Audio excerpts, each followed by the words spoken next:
director of the Henry J. Leir Institute, Dr. Katrina Burgess, to moderate our next panel on border spaces and perpetual waiting.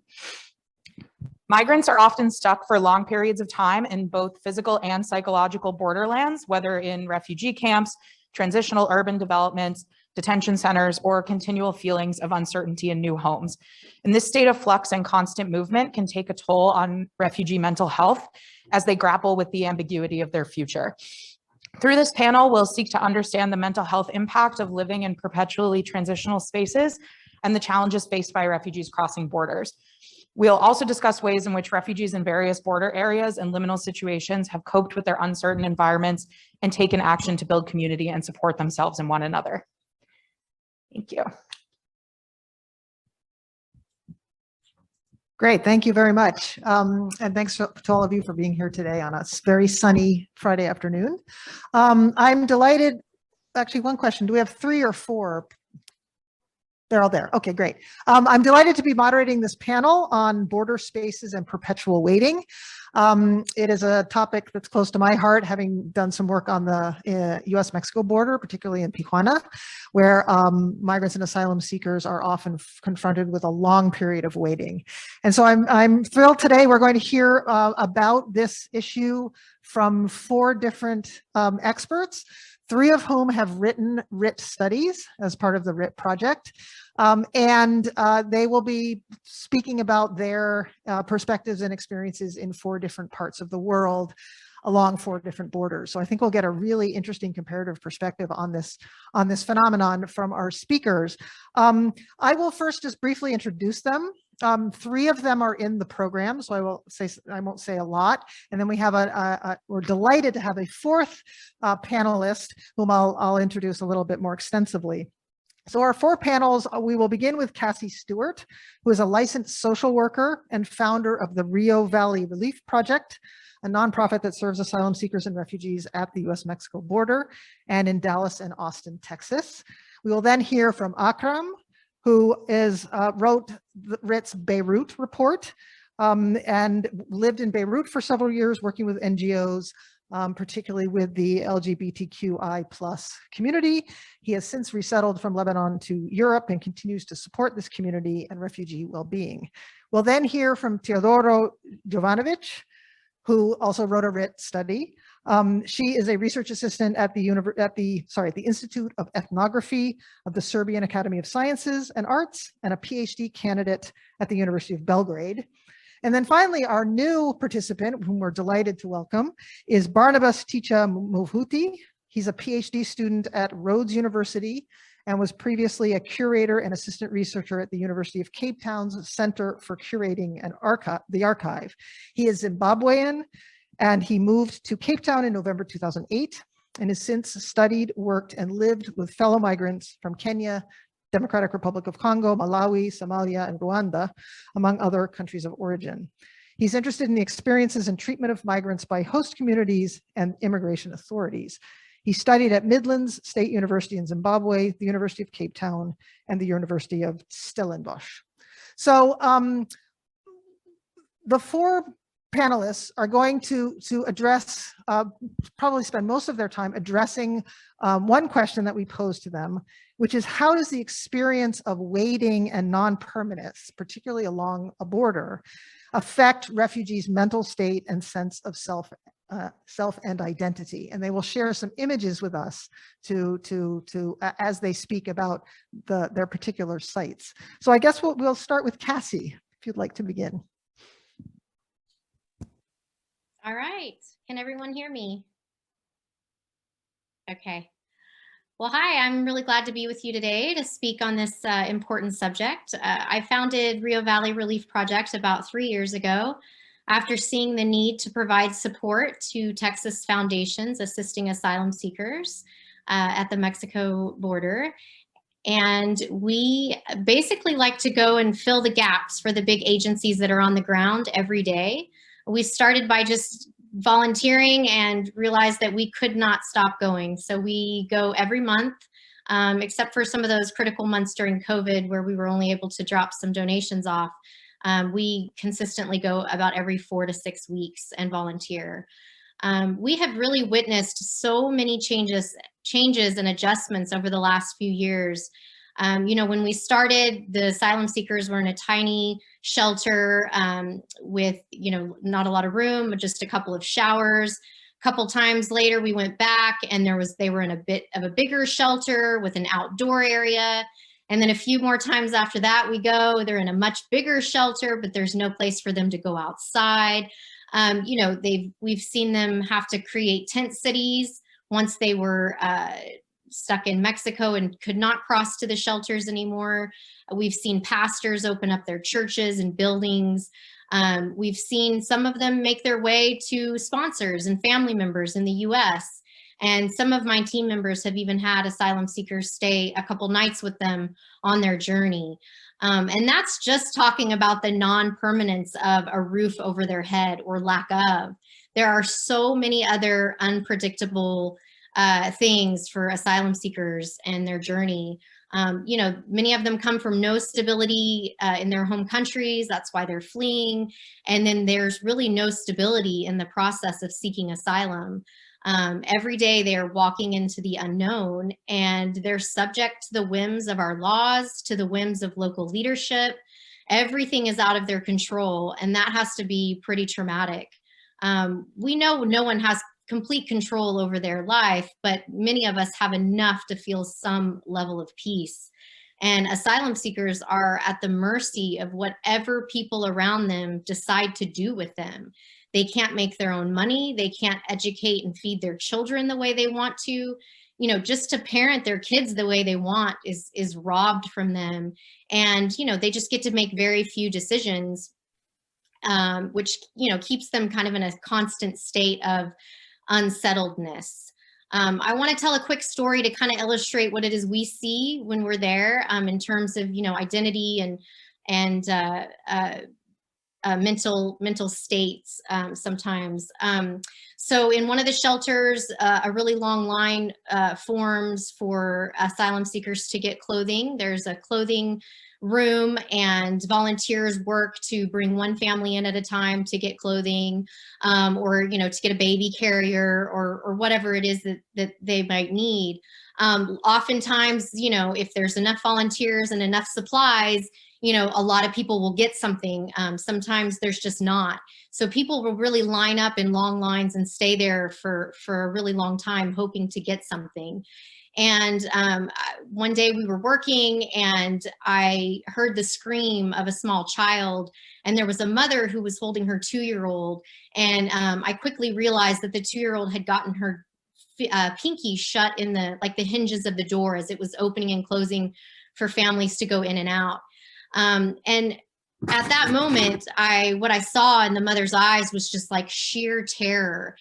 She didn't make a move, and she didn't make a sound, and her little 2-year-old's finger was just split open. You know, she couldn't get out of line, and she had, in my opinion, she had no identity anymore. Her mothering was off. Her natural instincts were off. She was really quite paralyzed, waiting for somebody to make the decision for her. So, you know, we got a volunteer, and the little girl went to the ER, and everything was okay. But that's just one glimpse of sort of these unnatural responses that we see in the work that we do. And that's, you know, we don't spend enough time with someone one-on-one to even really know the deepest and darkest trauma that they've experienced. And by the time they get to us for humanitarian aid, they've already gone through so many things.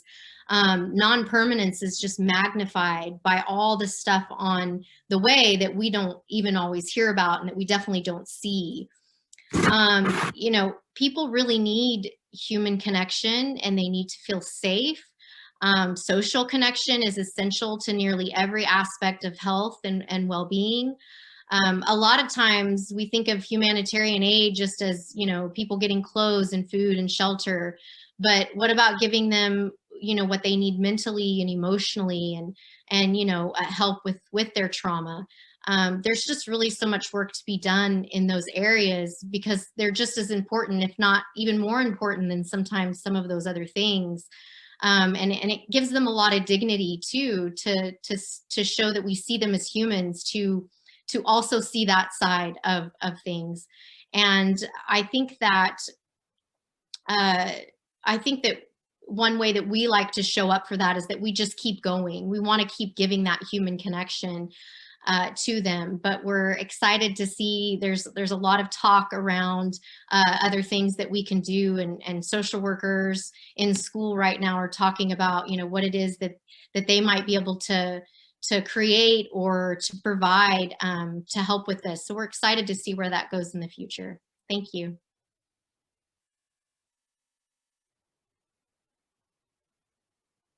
Thank you so much, Cassie. We'll now hear from Akram, I think, about the experiences in Beirut.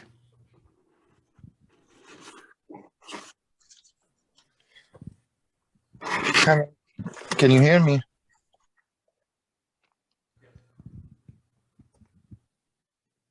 Okay.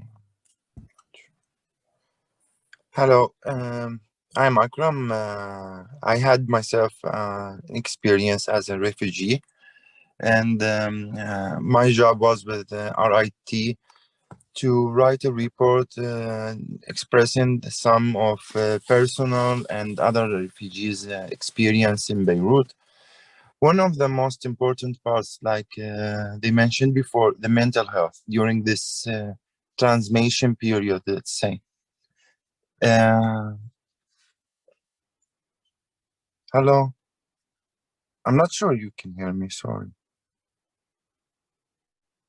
Yes, we can hear you. Thank you. So basically, this is one of the most difficult periods for the refugees' life, especially when you live in your house, going out and living in different culture, different cities, trying to engage with the community that's you already face racism as part of their own culture against, let's say, Syrians in this case, and then part of LGBT community, which can also affect the integration with the local community, with the people. All this will affect the mental stability for the refugee. However, I would like to mention one of the most important stories I saw there, and somehow it affected me personally, which is one of my best friends was.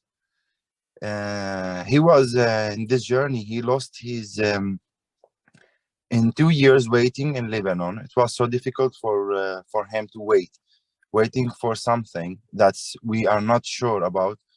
We cannot even live in peace or in under a roof, or to know what you have to do, what you did before. You have no idea where are you going. And after 2 years, he made a bad decision. He suicide. And this shows me how much important that's someone have to help.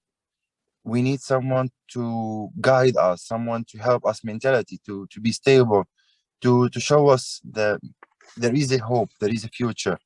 And United Nations did the new center for mental support called Restart. It's rehab center for refugees, and I believe they saved so many souls just by understanding how difficult they are. They offer a space like Shifa Project, a space to talk, space to be who you are. They understand the sensitivity of LGBT community and how much it become more difficult for them as a refugee. So I think that's all. And if there is any question, I would be happy to reply. Thank you. Thank you so much, Akram, for sharing your experiences and those of your colleagues and peers. We're now going to turn to Teodora, who's going to take us to the Balkans. Teodora. Thank you. This map that first I'm about to show you will help me to clarify the geographic and political position of Serbia. Managing migration and asylum in this region is really closely linked to the process of joining to the EU. Even though Serbia is not an EU member state, as you can see in this map, it is basically forced to harmonize its law related to migration and asylum with the EU. And this is often called externalization of borders and of migration and border regimes. So Serbia functions as kind of a buffer zone or a zone of containment or a waiting room for people moving from the global south and global east to the EU countries. The policies often force these people to stop their movement in Serbia and other Balkan countries, which may or not be in the EU, or to be returned to these countries after some policies are in place. And the returns are sometimes legalized through, for example, readmission agreements and safe third country regulations, but often these returns are conducted in a completely informal manner and followed by physical border police violence, which is known also under the name of pushbacks. And these pushbacks typically occur at the borders with Croatia, Hungary, and Romania, which are all the EU member countries. But people are also pushed back from, for example, from Serbian border to the North Macedonia, or from Greece, etc. So we have these chain pushbacks along the Balkan borders. You may show the next slide, the next photo. This is the photo of one ex-humanitarian center in Belgrade. This center is connected to the RIT report from 2018, which I made along with my colleague Marina Lažetić.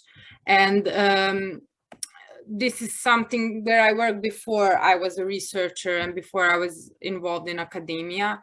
And I show you this photo because it is a good visual representation of what actually happens along with the external border of the EU and in Serbia, how these people are basically stopped to move further and with these fences and everything. So yeah, you may show the next photo. The left photo is took in one of the camps for asylum seekers where I was interviewing people and doing ethnographic research. And so the narratives that I collected during this research on forced perpetual waiting were something that I found a lot of among the interlocutors, among the asylum seekers from Iran, from Afghanistan, from Syria, and other countries. And for example, one person said, like, the biggest problem is that no one here knows anything about future. No one here in the camp knows anything about their future. All they say to us is, we don't know about your future, you have to wait. They wait for these interviews for asylum for a very long time.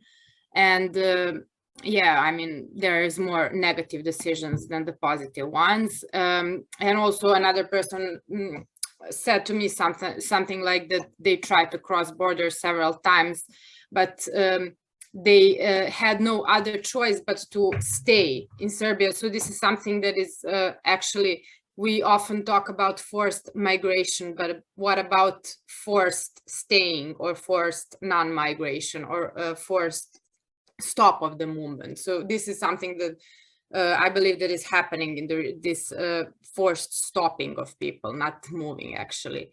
And the most of the people are like, yeah, stay here because they cannot cross the border further. And they are traumatized not only by the things that they experienced in their home countries, but also what happens to them during their journey. They're also traumatized by this violence, which is not only physical, but it's also structural violence, which is imposed waiting and immobility actually. And this structural violence is much more but much less obvious actually.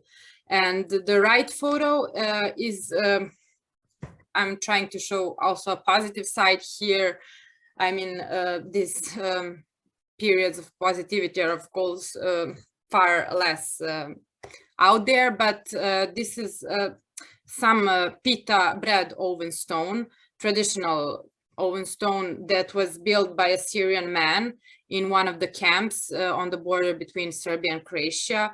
And he built it during the quarantine confinement, when people who were accommodated there were completely forbidden to leave the camp. They were completely closed inside. And even though they are not allowed to prepare their own meals in camps, this time the camp management allowed them to do so in order to make this confinement more bearable. And this Syrian guy, he took the initiative to build this. And this is an example how even under the most oppressing circumstances, people may create at least some sense of home and or whatever. Maybe it's not a sense of home, but some some connection, and confront these spaces of confinement and of perpetual waiting. Yeah, that's all from me. We may discuss some things later. Thank you, Teodora. And last but not least, we'll hear from Barnabas.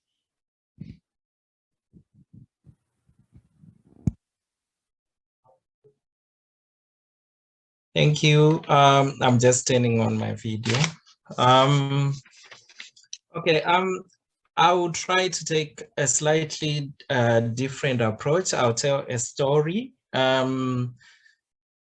It's a story of fellow Zimbabwean immigrants that are in South Africa, and also a story of mine. So I'm speaking from South Africa in Cape Town. South Africa is the country that anchors the continent. I mean, like on the map, as you can see. And I am in the Western Cape province, right? It is bordered by Namibia, Botswana, Zimbabwe, and Mozambique. And most of the migrants that you find in South Africa are actually coming from Zimbabwe, because of perpetual political problems. And then also from the Democratic Republic of Congo, right in the center of Africa, simply because of an endless sort of civil war that has been taking place for decades. And then quite a number of Nigerians as well find themselves in South Africa. So I'll sort of talk about the state of waiting, which is caused by people being at the receiving end of sort of unjust laws that are implemented by the host country. So, all right, it goes like this. Tendai is a young Zimbabwean lady who decides to cross the border into South Africa, looking for employment opportunities. Then on arrival in South Africa, she realizes she needs to have legal documents for her to be able to work. And then she applies for an asylum permit.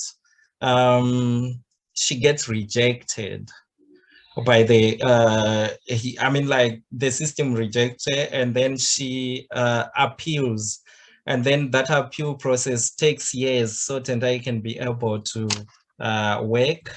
By the way, the images that I put there are also like showing queues that you can find at asylum centers and so on. And there was a report that was produced by the UN in 2015, which says South Africa has the highest number of pending claims for asylum status. People take several years without knowing their status. And these asylums are sort of renewed after every 3 months, something like that.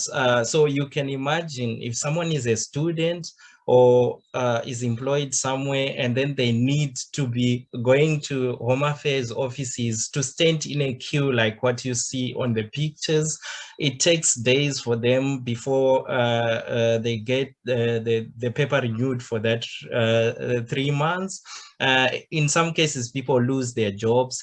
And then if it's the school children, they actually lose days in terms of the days that they were supposed to be in school learning, right? And then after some years of going through that system, then the South African government decides to introduce what was known as the Zimbabwe Special Dispensation Permit. Tendai is persuaded to put aside the asylum permit and then take that Zimbabwe special dispensation permit. But then that permit has got conditions. She cannot apply for permanent residence, and she cannot apply for, I mean, like I talked about permanent residence, and also like she cannot apply for citizenship after years and years of being of using that permit and living in South Africa. And then we come towards the end of 2021, the government of South Africa announces that it's not renewing that permit and is giving the people that hold that permit just a year to migrate to other permits I mean, other work permits that they qualify for, depending on their qualifications. And then you are looking at some people who came way back, who are working as maybe service providers within the restaurant or the food industry. And then you're looking at people who are working as domestic workers, most of them who probably don't have qualifications. They were persuaded to do away with their asylum permits or for their cases to be heard so that they get maybe refugee status or whatever. They were persuaded to do away with that, adopt this permit, and then all of a sudden, they are being told they have to apply for certain permits that require qualifications. And then sometimes, I mean, like they are now living in fear that come the end of the year, they can be deported. And on the side, you actually see sort of a picture of a center called Lindela, which is a center where refugees, I mean, like people awaiting deportation are sometimes housed and then they are taken back to their countries. And in Lindela camp, crowded as that, sometimes they can stay for months. Better for Zimbabweans because their country is just next to South Africa. They may stay maybe a week or two, but then if you're talking about people from West Africa and so on, sometimes they wait until they can view a plan. So someone can stay in that camp for years. And then whenever they don't have documents, police harass them. And then immigration officials also make them live like fugitives. And then on the streets, citizens call them Makwerekwere, which is derogatory reminder that they don't actually belong here. And then I think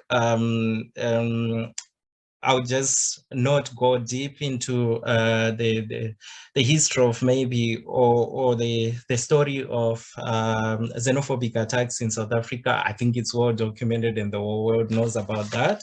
And then sometimes banks close their accounts whenever they don't have the proper documentation.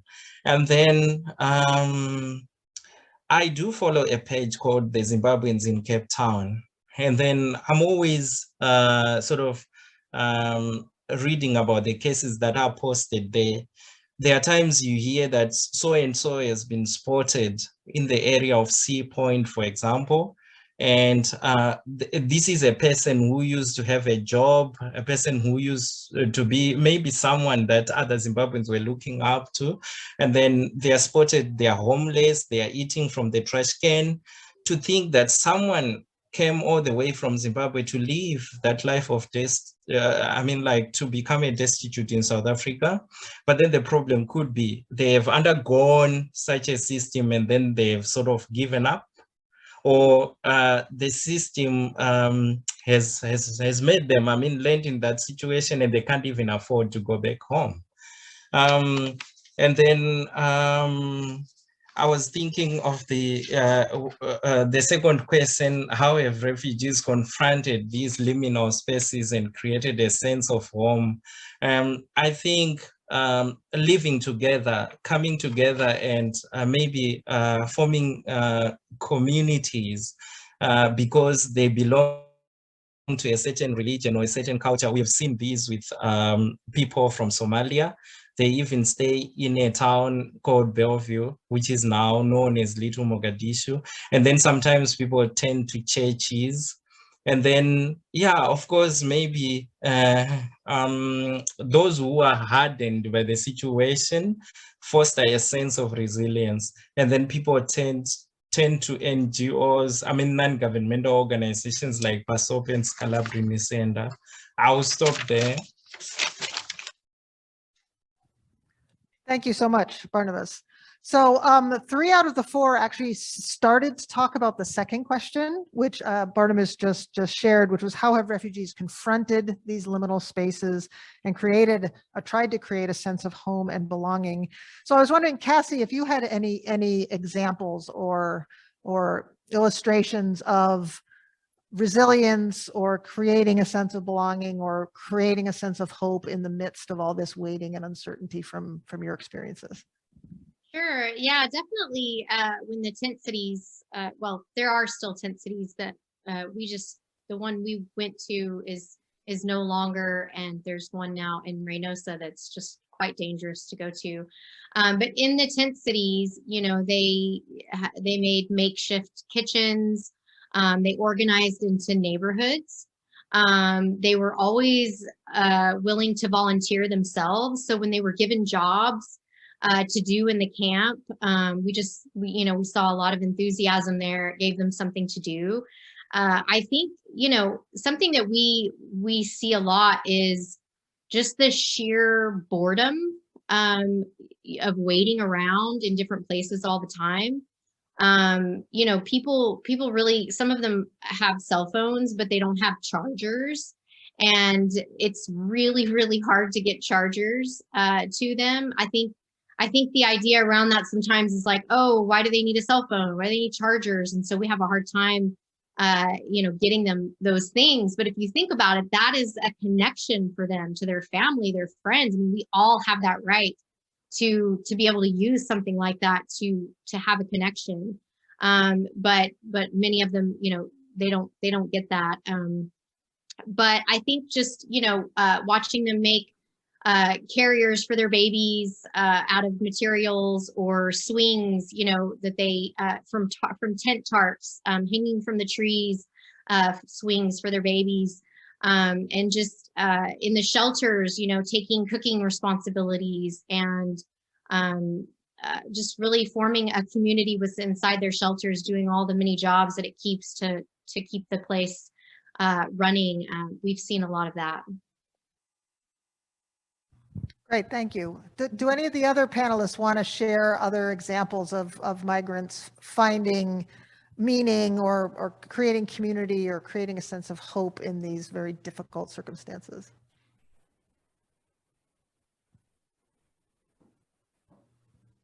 Yeah, maybe I'll speak about there are certain images that you saw that were shared while I was speaking that have tents and people are living in sort of squalid conditions.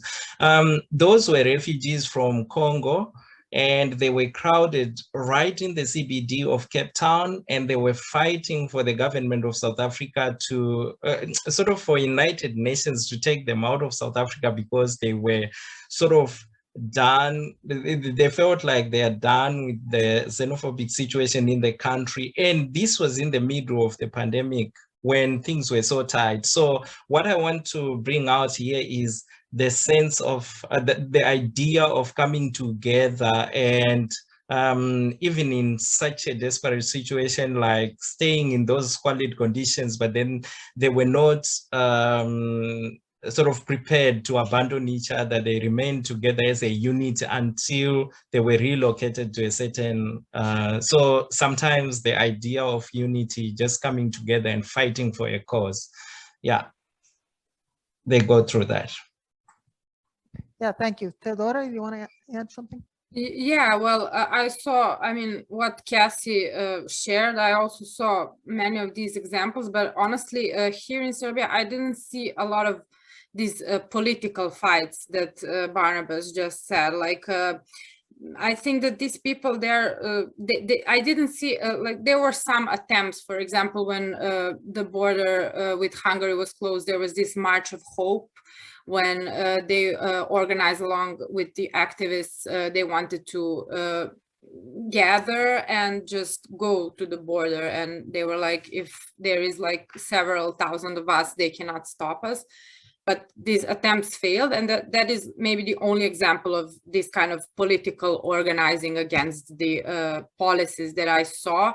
But these other, like this other examples, when they show their agency on some micro level, like to just to make their life more bearable, this is something that I much more witnessed around, and just helping in camps and helping other people too. And some of them, they got promoted to translators or cultural mediators, and this is how they're trying to help other people from their community. But yeah, not that much of a political fight. Akram, did you want to add anything?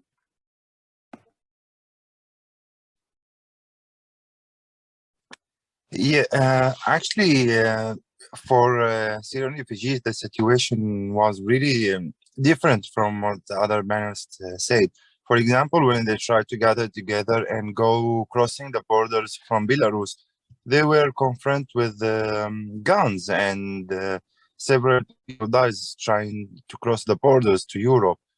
So personally, I think that the journey wasn't this easy, and for some types of refugees, when they gather together, it become more difficult for them, especially if you are belong to a certain community like LGBT, which is my main let's say my main research.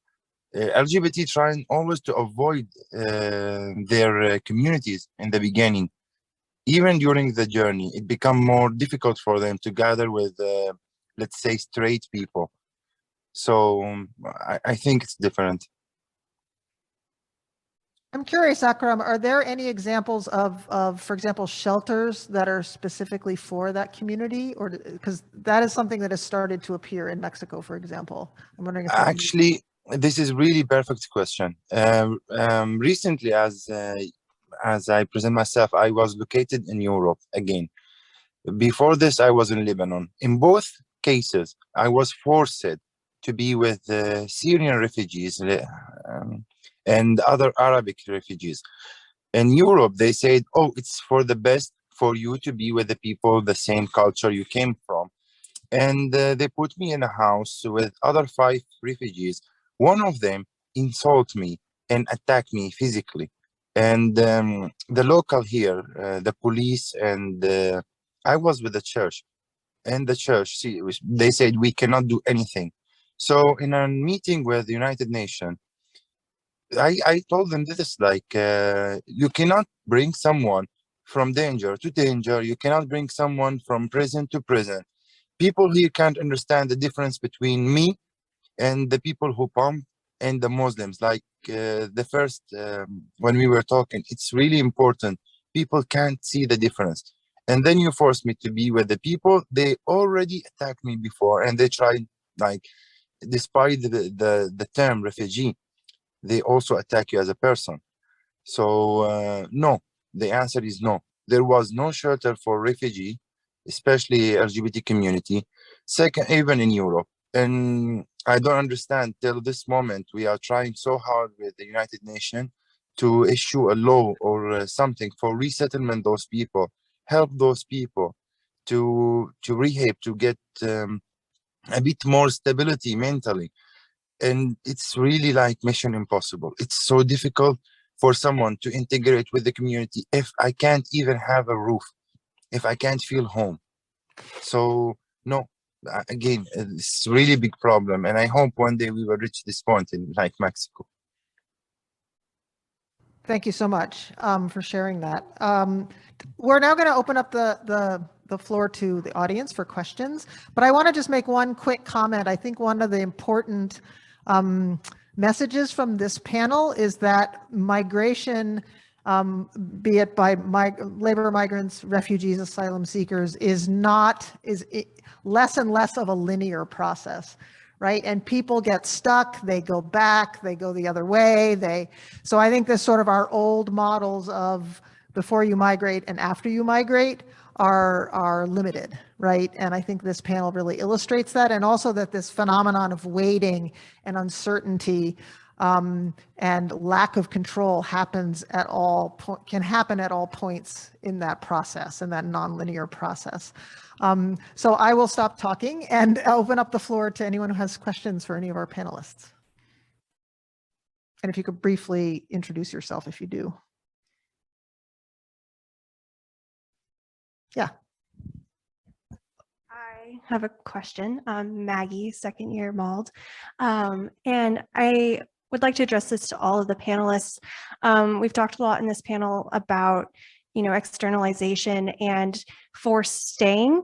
And I think Akram, you kind of touched on this maybe, but what does the relationship with those local communities look like when the states or regions that you're in or have experience with are more of a transitional place, but the reality is that they're becoming more prolonged. And I'm just curious as to whether there are relationships with those local communities and what that looks like. Thank you. That was to any of you, so whoever would like to answer. Okay, I'll do that. Where I am in South Africa at the moment, I should say there's so much tension, especially because the pandemic, I think, exacerbated the situation. South Africa has got rising levels of youth unemployment. So there's so much blame on the laid on the sort of foreign migrants. Particularly the Black migrants from African countries for taking jobs away from the locals to such an extent, and this rhetoric is also sort of advanced by politicians and so on, to such an extent that the government is considering introducing quotas and also considering putting restrictions. For example, like immigrants are not allowed to open businesses in certain sectors or something like that. So it's really tense at the moment. Thanks. Anyone else? In Serbia, there is also this rhetoric of migrants will take our jobs, but that's totally, I mean, no one is working out of these people like who are asylum seekers, refugees and migrants. And it's crazy because they're just using this rhetoric, but no one is taking any jobs. Yeah, I think it's kind of like become a global reaction to refugees. But allow me to say something, please, out of this question. The translation is not something we just pass like 1 year or 2 years. When it become like 10 years, like my situation, it's not translation anymore. It become a life, unstable life. So this is something really we have to understand. It's not like one point and next point, I am okay, I am back to the community. The local community can't understand this. Especially in Europe, they become more racism. My praise go to Ukraine, but 2 days ago, I was watching the journalist saying, oh, this is the type of refugee we want. We don't want Syrians, we don't want African, we don't want anyone else. We want someone blonde with the blue eyes. So it's something also we have to address when when we have to look to understand the relation between local communities and the refugee. The refugees is the, let's say, the weakest part.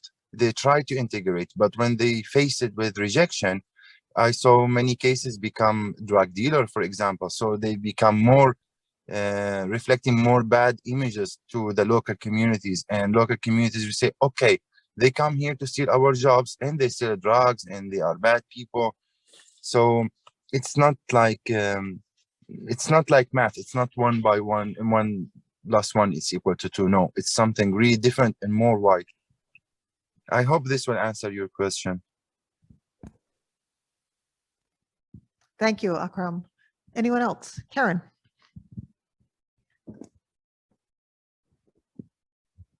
Hello, dear researchers. Barnabas, Teodora, it's so great to see you. It's Karen. I want to ask you about, to just talk a little bit, build on Maggie's question, but ask you to really think now about also something that you said, Teodora, which is what we're trying to explore here. We understand, we know, we are hearing all the time about the difficulties that people in long-term waiting and long-term transit and long-term protracted situations experience. But Teodora, you talked about the Syrian refugee in the camp who built the not Peter, what was it? Yeah, Peter bread oven. To what extent can you think about people, refugees who do everything they can to recreate home for themselves as a way to offset this terrible experience that they're having? We know that they have terrible experiences, but how do people cope when they're in the midst of this, when it's going on for a long time? How do people figure out ways to ease this experience of theirs? Barnabas, I ask you, because you yourself, I know you fairly well, although we've never met, but I know your story, and I know that you have found a way to make a life for yourself in South Africa. I wonder if you would be willing to share some of your experience about how, despite the difficulties you face, you have managed to find a way through it. And Teodora, also, you know well as the people that you've worked with. Who else can you, what ways have people strategized or figured out for themselves how to manage their experience? They try to fall in love. They try to make friends. They try to rent an apartment instead of living in the camp all the time with all of the other people. Well, they just see no future. So this is something that, yeah, I mean, but it's really hard to get out of the camps and to start your own life, because it's expensive to live on your own. And yeah, I mean, they're really dependent on this humanitarian aid and everything. So, but yeah, they try it on a micro level. And I think that they are trying also through this game that they call it on the Balkans, when they are constantly trying to cross the borders. So this is also like how they are trying to proceed, because a lot of them really don't see, I mean, they don't like Serbia because it's also like a poor country, and yeah, there's no opportunity for them here. I don't know, like, but those of them who are staying, who have some jobs, yeah, I think that they're trying to find girlfriends and wives and husbands, and sometimes they fall in love, sometimes they fall in love with people in the camp and make babies, and I don't know, yeah.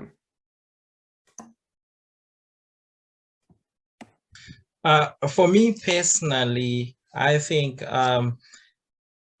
education has sort of, I mean, like pursuing education has become my way of coping, because I've realized like when I'm struggling maybe with documentation, for example, there's nothing I can do about it except maybe waiting and follow the process slow as it is. But then like education has been a way that has really helped me connect, sometimes get good, decent jobs, and be in certain spaces that I never imagined I would be. So it's been working very well that way.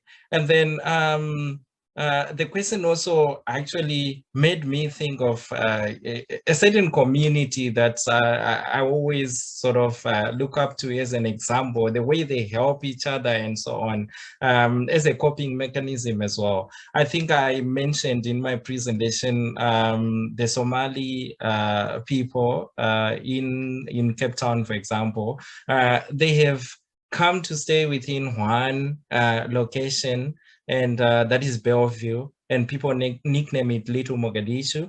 And they really help each other to such an extent that someone I mean, like there's a lot of killings that happen in they operate what are known as tuck shops, or these little grocery shops within the townships. And townships are the places where the local Black population stays.